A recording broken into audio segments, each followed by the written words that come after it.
Olá pessoal, esta é mais uma aula da série Fundamentos de Semicondutores para Dispositivos Eletrônicos. Essa é a aula 3 e vamos abordar hoje sobre os semicondutores extrínsecos dos tipos P e N. Vimos nas aulas passadas que a junção PN é o bloco básico de todos os dispositivos eletrônicos. A junção PN é a junção entre dois materiais semicondutores, um do tipo P com um do tipo N. O material do tipo P é um material semicondutor cheio de portadores de cargas positivas, e o material do tipo N é um semicondutor cheio de portadores de cargas negativas. O primeiro passo para a obtenção de material do tipo P ou N é a obtenção de um semicondutor intrínseco, que é um semicondutor com altíssimo grau de pureza. Então, primeiro você pega uma pastilha de silício, que contém impurezas, outros átomos ali misturados, e então é feito um processo de purificação, grau de purificação tão alto, da ordem de uma impureza para cada 10 bilhões, ou seja, um átomo qualquer para cada 10 bilhões de átomos de silício. Esse semicondutor intrínseco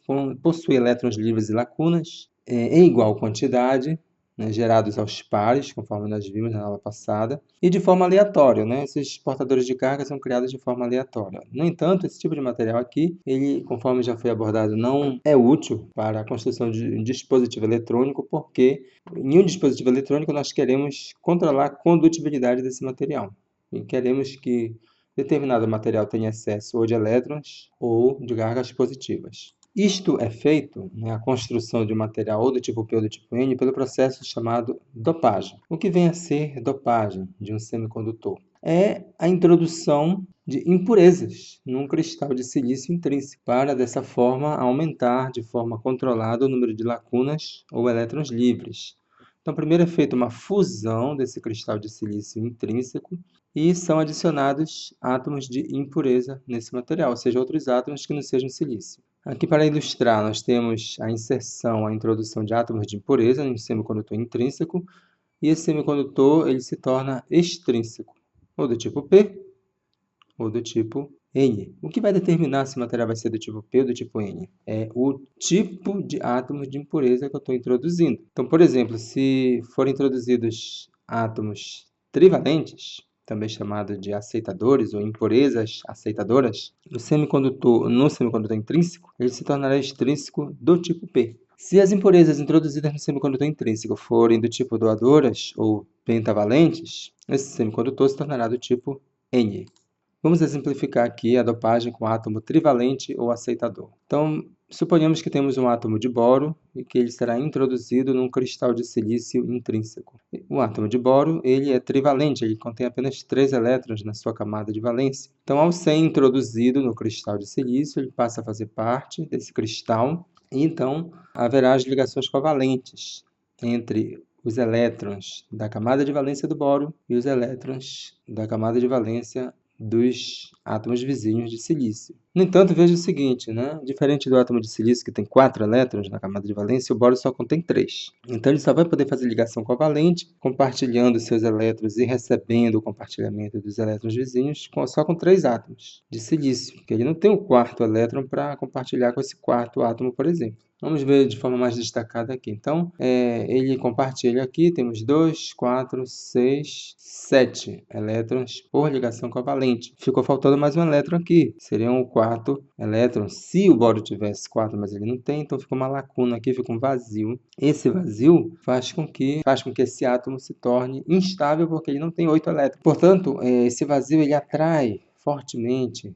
elétrons livres que estejam aqui por perto ou elétrons da camada de valência de átomos vizinhos. Portanto, essa lacuna, ou esse buraco, também chamado buraco, ele se comporta como se fosse uma carga positiva, porque ele atrai elétrons. Portanto, esse átomo de impureza é chamado de átomo aceitador ou impureza aceitadora. Então, quando são inseridos vários átomos aceitadores, são geradas várias lacunas de forma proposital, ou de forma controlada. Então, o material tipo P ele é formado pela dopagem de um semicondutor intrínseco com átomos de impureza do tipo aceitadoras. Já o processo de dopagem com átomo pentavalente, o doador, ele vai fazer com que sejam criados elétrons livres, né? E não lacunas. Por exemplo, ao introduzir um átomo pentavalente, como o antimônio, cujo símbolo é Sb, esse átomo ele vai fazer parte da estrutura cristalina e vai compartilhar os seus elétrons da sua camada de valência com os elétrons da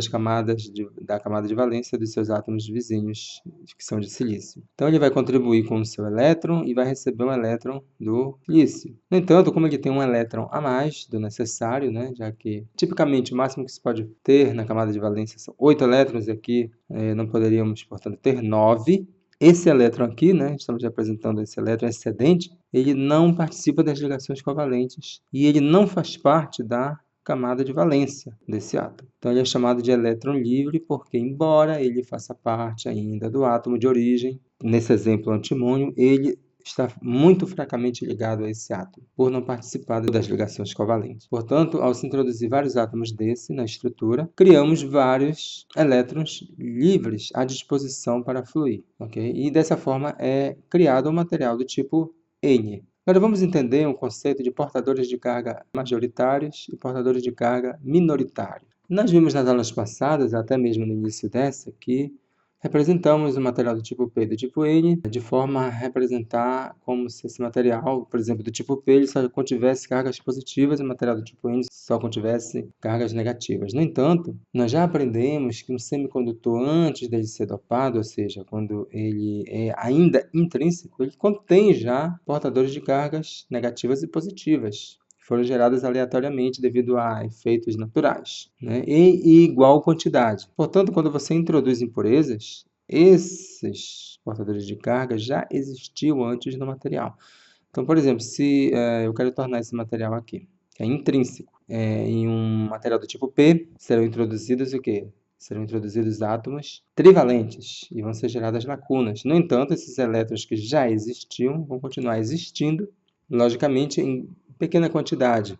Então, vamos ter, na verdade, um excesso de lacunas, né? E alguns elétrons livres que já existiam e são devido a fatores naturais, ou efeitos térmicos e outros fatores. Então, esse é o conceito de portadores majoritários e minoritários. Os portadores majoritários no material tipo P são as lacunas e os portadores minoritários são os elétrons livres. Então, no material tipo P, nós temos excesso de cargas positivas e pouquíssimos elétrons livres, que são os portadores minoritários. No material tipo N, nós vamos ter o contrário, né? O excesso de cargas negativas, ou de elétrons livres, e pouquíssimas lacunas, que serão os portadores minoritários. Então, aqui na criação do material tipo N é a mesma coisa. Então, esses elétrons livres e lacunas já existiam quando o semicondutor era intrínseco e, com a adição de impurezas doadoras, ele se torna do tipo N, com excesso de cargas negativas, ou elétrons livres, que são chamados portadores majoritários. E algumas lacunas que já existiam e permaneceram são os portadores minoritários. Portanto, resumindo essa aula de hoje, aprendemos sobre o processo de dopagem do material semicondutor intrínseco, que gera um material semicondutor do tipo extrínseco, se os átomos forem trivalentes, ou seja, tiverem 3 elétrons na camada de valência,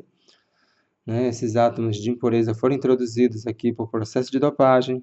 No semicondutor intrínseco, ele se torna um material do tipo P, com excesso de cargas positivas, né, ou lacunas, sendo que alguns elétrons livres, portadores minoritários, vão existir em ínfima quantidade. Se forem introduzidos por processo de dopagem átomos pentavalentes, ou seja, 5 elétrons na camada de valência em um semicondutor intrínseco, ele se tornará extrínseco do tipo N, ou seja, com excesso de elétrons livres e algumas lacunas como portadores minoritários, uma quantidade bem ínfima. Bem, espero que a aula de hoje tenha sido clara e proveitosa, e se houver alguma dúvida ou questionamento acerca de alguma coisa que foi falado nessa aula, por favor, se expresse nos comentários abaixo. Eu agradeço muito a atenção de todos, muito obrigado e até a próxima aula dessa série.